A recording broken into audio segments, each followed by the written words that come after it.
Hello friends, અગાઉના વિડીયોમાં આપણે કંપનીના વાર્ષિક હિસાબમાં નફા નુકસાનનું પત્રક, પાકા સરવૈયામાં ઇક્વિટી અને જવાબદારી બાજુ તેમજ મિલકત બાજુના પત્રકનો અભ્યાસ કર્યો.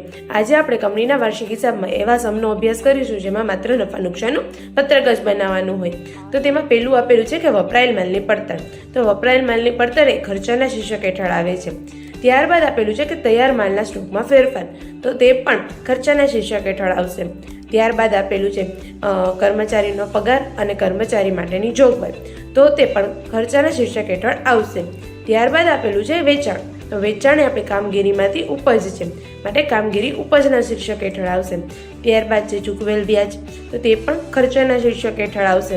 ત્યારબાદ છે ઓફિસ અને વેચાણ ખર્ચા, તો તે પણ ખર્ચાના શીર્ષક હેઠળ આવશે. ત્યારબાદ છે કાયમી મિલકત પર ઘસારો, તો તે પણ ખર્ચાના શીર્ષક હેઠળ આવશે.